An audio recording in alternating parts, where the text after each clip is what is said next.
Bonsoir à toutes et à tous. Je suis ravie de vous retrouver ce soir pour cette nouvelle édition de la Tranche Info.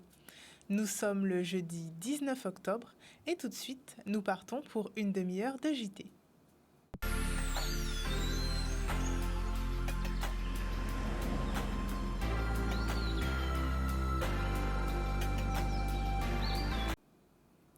À l'approche de la tempête Tammy, la Guadeloupe est désormais passée en alerte orange cyclone. Pour en savoir plus sur ce qui nous attend, on fait le point météo avec Madame Cécile Marilus, responsable des prévisions à Météo France. Bonsoir Madame Marilus. Bonsoir à toutes et tous. Bonsoir. Est-ce que vous pouvez faire le point sur ce qui nous attend? La Guadeloupe donc vient de passer en vigilance orange, en alerte orange cyclone. Quelle est la suite à prévoir? À quoi s'attendre pour les prochains jours? Alors effectivement, nous sommes passés un peu après 17 heures en vigilance orange pour Météo France et donc en alerte orange pour les services de l'État.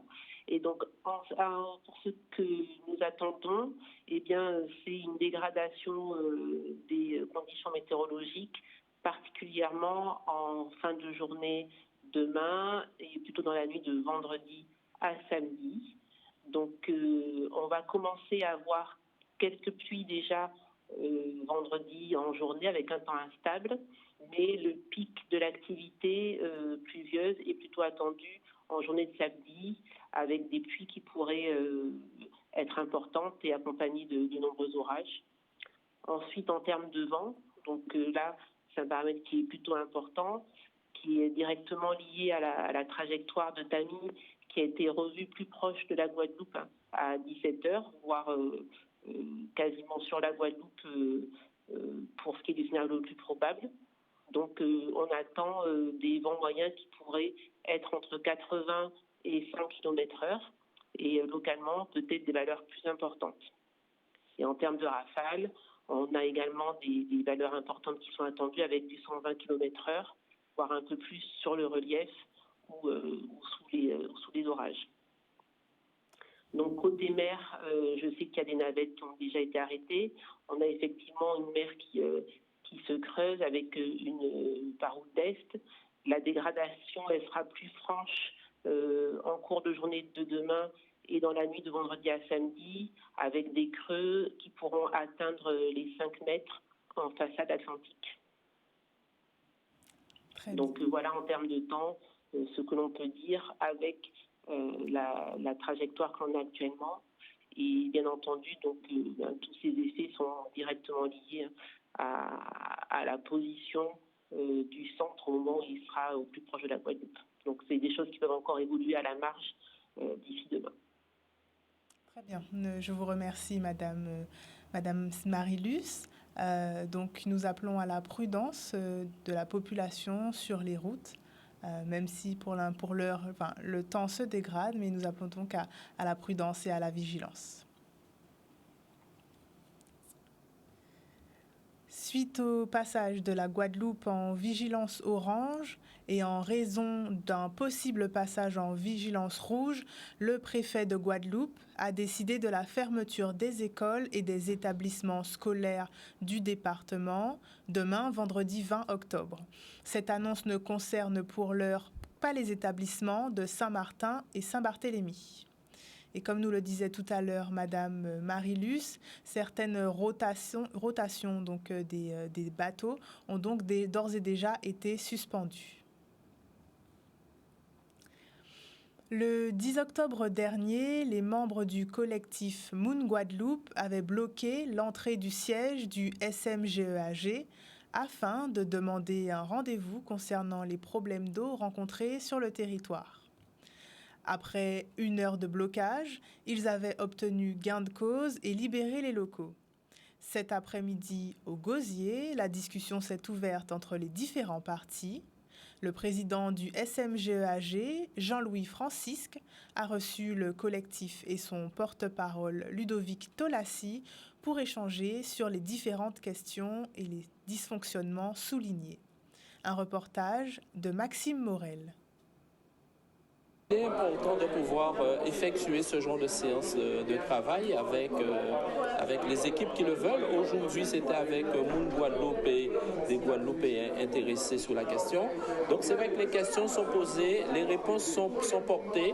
Et dans ce chantier, comme nous l'avons dit, toujours très difficile, très compliqué, nous avons besoin du soutien de tous, nous avons besoin de l'expérience des uns et des autres. Et donc cet après-midi, nous avons apprécié cet exercice. Pour lequel nous pensons revenir ultérieurement avec d'autres sujets, rester dans la construction, dans la positivité et se fixer un calendrier de plan d'action et permettre à ce que la population puisse effectivement voir les résultats des travaux que nous aurons effectués. Voilà. C'est surtout pour faire un point. On a vu qu'il y a beaucoup d'effets d'annonce ces temps-ci, notamment une grosse réunion hier avec les différents représentants des collectivités, l'État, la région, le département. C'est vrai, ça fait la une, on en parle sur les médias, mais c'est surtout déjà pour montrer par A plus B que ce sont des dispositifs qui sont sous-dimensionnés. On fait des effets d'annonce qui ne répondent pas du tout aux besoins de la population. On avait certaines inquiétudes techniques par rapport à des annonces qui ont été faites, notamment la distribution de packs d'eau. On a bien vu que le budget n'existe pas, les moyens ne sont pas mis en œuvre et qu'il n'y a pas de budget prévu pour, de toute façon. Donc c'est bien d'annoncer des choses, mais matériellement, ils ne sont pas possibles. Donc c'est bien de faire la politique autour de l'eau, mais à un certain moment, il faut pouvoir répondre aux besoins de la population et là, on n'y est pas encore.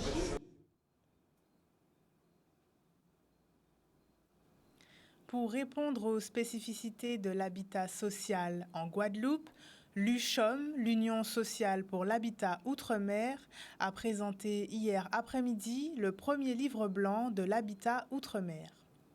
Avec les 40 mesures qui ont été proposées, l'USHOM vise à améliorer l'action publique en faveur d'un logement digne et durable pour les ultramarins. Un reportage de Charlie Dagonia. Ce livre blanc a été conçu face à un diagnostic et un état des lieux, et nous avons donc des propositions. L'USHOM est une force de proposition, une force de réflexion, mais aussi un lobby auprès des pouvoirs publics. Et là, aujourd'hui, nous avons donc plusieurs propositions afin d'améliorer l'habitat social en Outre-mer. En Guadeloupe, vous le savez, vous avez 80% de la population qui est éligible au logement social. Il y a urgence à intervenir. Il faut produire des logements. Or, nous ne produisions pas assez de logements. On a 10 000 demandes de logements social en Guadeloupe, on en produit à peine 200 ou 300 par an. Ce n'est pas suffisant si nous voulons donc inverser la courbe. Alors il y a plein d'autres choses à revoir. Il faut revoir la réhabilitation, il faut revoir les vacances au niveau de certaines résidences. Mais tout cela confondu, il faut une véritable politique pluriannuelle sur 5 ou 10 ans pour pouvoir vraiment relancer la production de logements d'outre-mer. Les outre-mer sont, non seulement ils sont différents de l'Hexagone, mais en plus ils sont différents les uns des autres. Chaque réalité, si je prends la Guyane ou Mayotte, c'est pas tout à fait pareil que la Martinique ou la Guadeloupe. Et si je vous prends la Réunion, c'est encore autre chose. Et c'est ça, en fait, je veux dire, l'objectif de ce livre blanc, c'est vraiment de dire que maintenant, on a, bien sûr qu'il y a un effort qui a été consenti par l'État pour répondre aux besoins en logement, pour sortir de la crise du logement, pour endiguer le mal logement, eh bien, ça reste insuffisant. Et il y a encore des dysfonctionnements qu'il conviendra d'interroger. Donc, notre objectif, c'est d'interroger la façon, le système par lequel nous intervenons, sans, j'ai envie de dire, trahir le fait que oui, il y a des efforts qui sont consentis, mais tout en disant aussi que, au regard des enjeux et des besoins de nos territoires, cela reste, de notre point de vue, encore peu ambitieux, ou tout pour le moins, il faudra faire plus pour atteindre nos objectifs. Ce fameux livre blanc, vous voyez, je vais le découvrir pratiquement comme vous, et que c'est après l'avoir étudié que je pourrais développer dessus, ou regarder qu'est-ce qu'il y a de positif pour les locataires, mais je fais confiance à celle qui a mené le débat, c'est pour pouvoir essayer, je dis bien essayer, parce qu'eux-mêmes, ils constatent que le logement, c'est déjà trop cher ici. Nous voulons poser un constat objectif et nous voulons proposer des mesures objectives. sans prendre en compte qui n'est pas assez bon, qui ne joue pas son rôle ou c'est de la faute à qui. C'est une responsabilité collective et c'est en nous interrogeant collectivement sur le système qu'on pourra, me semble-t-il, vraiment répondre aux besoins de nos territoires et de tout point de vue, c'est-à-dire l'insalubrité, l'indignité, mais aussi améliorer l'habitat outre-mer.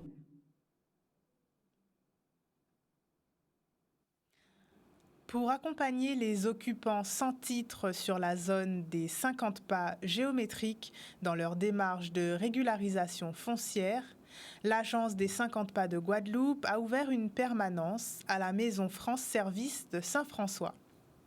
Pendant toute la journée, les personnes concernées ont pu être éclairées sur leur situation et obtenir des réponses sur les 50 pas géométriques. L'agence rappelle qu'elles ont jusqu'au 31 décembre pour être recensées.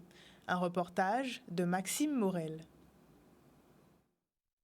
Aujourd'hui, à l'invitation de la municipalité de Saint-François, on vient tenir une permanence pour accompagner les occupants sans titre sur le littoral dans leur démarche de régularisation.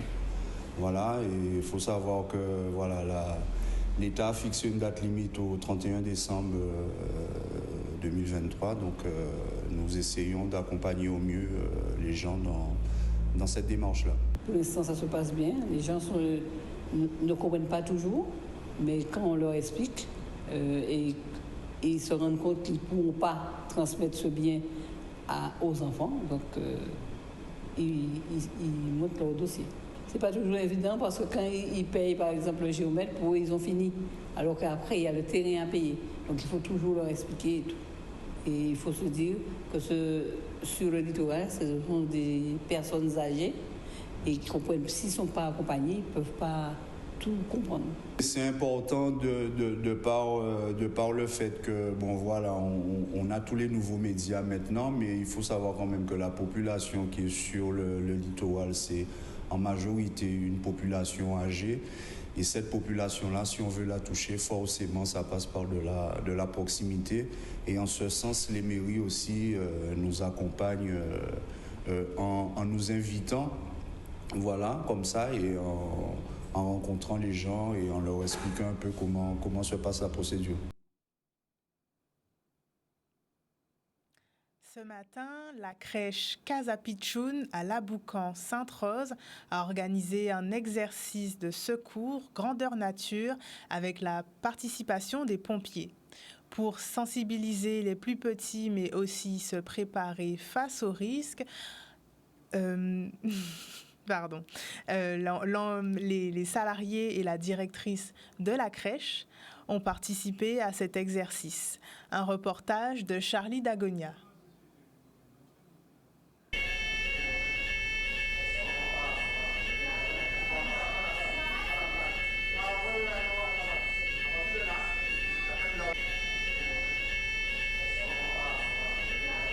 Donc on est dans un feu, dans une cuisine à la crèche se trouvant derrière la station d'essence. Donc nous allons mettre en œuvre une LDV 500 afin de procéder à la recherche du bébé manquant. Donc là actuellement, ils vont procéder à la recherche du bébé manquant. Donc pour faire la recherche, il faut absolument être en eau. Il faut absolument avoir de l'eau au cas où on trouve le foyer.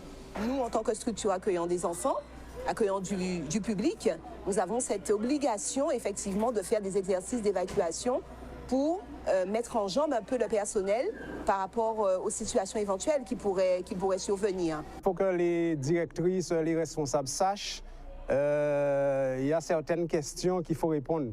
Parce qu'ils nous ont dit au départ il y avait un enfant de 12 ans manquant, et or ils avaient au départ mal compté. Donc nous avons procédé à la recherche de victimes. C'est pour cette raison qu'il faut bien répondre à toutes les questions convenablement pour pouvoir avoir une intervention de qualité. À cet exercice, c'était vraiment nous mettre vraiment dans une situation réelle pour vraiment voir un petit peu nos points forts, nos points faibles par rapport à cette obligation que nous avons de faire ces exercices d'évacuation une fois par an. C'était très important parce parce qu'il va falloir faire des visites de secteur, connaître les établissements un peu sensibles dans le secteur, pour savoir au moment des interventions à quoi s'attendre. À la fin de cet exercice, mais il est prévu avec les pompiers de faire un débriefing, de vraiment toucher du doigt là où vraiment nous avons des points forts, là où nous avons des points faibles, s'il y a encore des axes d'amélioration, de manière à pouvoir améliorer les choses. Vous savez, il faut être carré, parce que il faut respecter le pompier, parce que si on a le deux tons, le gyrophare, c'est qu'on va en intervention, on va faire quelque chose de sérieux. Les gens ne prennent pas au sérieux, bon, ils ne nous laissent pas passer. Comme tout à l'heure en venant, nous avons eu d'énormes difficultés pour se rendre sur les lieux. Pour changer des méthodes de recrutement traditionnelles, Pôle emploi et Burger King lancent le Recruit Game. Le recrutement basé sur un escape game, en français jeu d'évasion, permettra d'évaluer les compétences et savoir-être des candidats. Pour pourvoir les 40 postes proposés pour l'ouverture d'un nouveau restaurant à La Jaille, une centaine de candidats a été préparée par l'agence Pôle emploi avant de s'affronter dans un escape game. Un reportage de Michel Depape.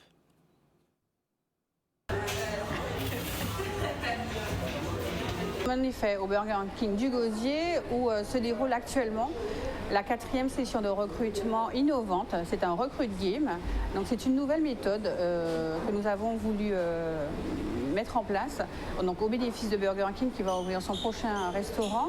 Alors on a choisi ce mode de recrutement pour mettre en avant les qualités humaines des candidats, parce que chez Burger King on met vraiment en avant l'esprit d'équipe, la communication, la passion, et ce sont des valeurs, des compétences qui sont difficiles à déceler directement sur un CV. L'objectif c'était de recruter les personnes de façon différente, et du coup pour cela le défi c'était de créer un escape game dans un restaurant réel, avant l'ouverture réelle du restaurant. Et du coup, moi, j'ai créé plusieurs énigmes avec des notions clés sur Burger King. L'idée, c'était de valoriser la marque employeur pour pouvoir que les candidats puissent avoir des informations sur Burger King et qu'on puisse les observer, voir comment ils réagissent aux énigmes, voir comment ça se passe. En fait, le Recruit Game, tel qu'on l'a imaginé, c'est une série d'épreuves où le candidat va être plongé dans l'histoire de Burger King. Donc, ça va lui permettre déjà de connaître qui on est et aussi de rencontrer éventuellement ses futurs collègues.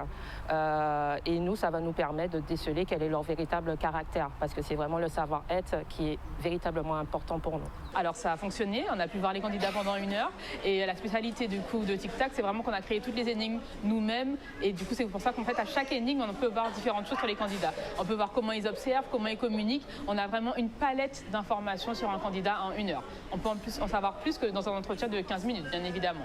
Tout ce qui est savoir-faire, nous on a nos plans de formation. Donc moi je ne cherche pas des personnes qui savent déjà faire des sandwichs, des frites, puisqu'ils vont rentrer dans un processus de formation.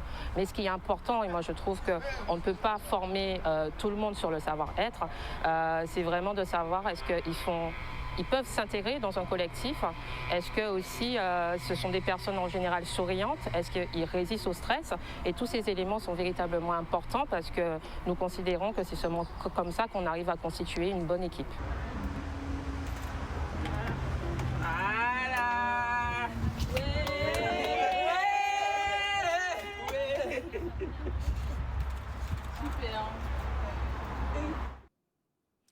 Aujourd'hui, une journée de formation professionnelle à destination des professionnels du CSAPA a été organisée à l'hôtel Le Salaco. Nous partons en reportage avec Charlie Dagonia. Alors l'objectif, c'est justement de faire une formation, ce qu'on appelle entretien motivationnel. Donc l'entretien motivationnel, c'est une technique, c'est une stratégie, c'est une pratique professionnelle qui permet justement de, si je devais le résumer, de faciliter l'accueil et l'accompagnement des publics réfractaires ou des publics qui ont du mal finalement à engager une démarche de soins. Donc mon objectif, c'est justement ça, de transmettre cette technique d'entretien, une technique d'entretien, pour aider les professionnels à être, je dirais, plus à l'aise dans les accompagnements, à avoir en tout cas une ressource supplémentaire. Il est important pour les équipes quelle qu'elle soit, du COREDAF ou autre, de pouvoir renouveler les pratiques, avoir accès donc à des formations pour accompagner au mieux les personnes le public reçu en centre. On attend vraiment de cette formation des pistes de réflexion en équipe qui vont nous permettre de mieux accompagner notre public, donc le public en addictologie, mais aussi des pistes qui vont nous permettre de pouvoir mettre en place des choses plus adaptées, voire même de nouvelles choses, toujours dans un but de perfectionner l'accompagnement de notre public. Depuis le début de la semaine, puisque là on est en milieu de semaine, j'ai une équipe qui est en tout cas très participative, donc ça c'est effectivement quelque chose de positif, très en soif d'apprendre aussi. Donc moi j'aime ce type de formation parce que c'est des rencontres et finalement là on a une équipe qui se met en mouvement dans la réflexion et qui, je l'espère, derrière se servira et individuellement et collectivement des savoirs qu'ils auront eus pendant la formation pour encore une fois faciliter leur travail au quotidien. On peut adapter cette formation à la Guadeloupe, en tout cas à d'autres publics, parce qu'il s'agit d'une formation sur l'entretien motivationnel et il s'agit d'une formation pour aider les personnes à engager le changement. Donc j'ai envie de dire qu'on peut venir en aide à une personne dite lambda qui voudrait engager le changement, mais qui est encore un peu ambivalente. Donc oui, c'est adaptable à un autre public que celui que reçoit le XAPA du COREDAF. Oui, c'est vraiment l'objectif, qu'ils repartent avec un bagage supplémentaire. Ils en prendront plus ou moins une grande quantité, si je peux me permettre, mais en tout cas, l'objectif, c'est vraiment qu'ils puissent repartir avec un outil supplémentaire qui va compléter leur pratique et puis qui, encore une fois, finalement est l'objectif de tout le monde ici, de pouvoir mieux accompagner les gens pour lesquels on travaille, auprès desquels on travaille. Sucré, salé ou amer, à Petit-Bourg, la ville organise des ateliers d'éveil aux différents goûts. À destination des enfants et des personnes en situation de handicap, dans le cadre de la Semaine du goût, ils ont pu découvrir et réapprécier les différents goûts des fruits et légumes de chez nous. Un reportage d'Olivier Félix. Nous avons répondu très favorablement à ce projet que nous a proposé la municipalité de Petit-Bourg parce qu'il s'inscrit dans nos actions éducatives, pédagogiques, qui sont celles de pouvoir permettre à nos élèves de découvrir des goûts différents, mais aussi de rencontrer la diversité dans tout niveau. Donc là, c'est la diversité puisqu'on accueille des personnes en situation de handicap. Au niveau de la cantine scolaire, il y a un grand travail qui est fait depuis un bon moment au niveau de ce que mangent les enfants à l'école. Et c'est vrai que de plus en plus, les directrices d'école ont pris la décision d'interdire le grignotage à l'école. Donc c'est vrai qu'ils demandent aux enfants de ramener des fruits, de ramener de l'eau, des fruits. Et donc c'est vrai que cette année, l'objectif aussi de la cantine scolaire, c'était de mettre en avant les fruits et de bien manger, les équivalences, faire comprendre aux enfants les taux de sucre qui existent dans les aliments afin qu'ils puissent comprendre c'est quoi un repas équilibré, voilà. C'est important qu'ils connaissent les différents goûts pour avoir une alimentation variée, diversifiée, parce que cette alimentation, elle permet d'être en bonne santé et la santé des élèves permet un apprentissage optimisé, parce que quand on est en bonne santé, quand on dort bien, le cerveau fonctionne beaucoup mieux et on peut du coup apprendre avec beaucoup plus d'aisance et de facilité. Depuis un moment, on travaille avec le centre de Matoba, c'est un centre de personnes handicapées, plus atteintes de la maladie de trisomique 21. Et c'est vrai qu'ils sont très coopératifs et que malgré leur handicap, ils sont très participatifs. Et c'est important pour nous aussi que les jeunes, les enfants, très tôt, puissent rentrer en contact avec eux et puissent comprendre aussi la différence des autres et malgré les différences qu'on doit vivre ensemble et partager aussi les choses ensemble. L'école permet de défendre toutes les valeurs de la République, celle de la fraternité notamment, et de pouvoir respecter toutes les personnes, quelles qu'elles soient, quelle que soit leur situation. Donc c'est un travail que nous faisons avec nos élèves au quotidien. Le fait que les enfants acceptent ces personnes plutôt bien, c'est, si vous voulez, c'est sécurisant aussi pour les personnes en situation de handicap de voir qu'elles ne sont pas rejetées et qu'il y a cette acceptation de l'autre aussi.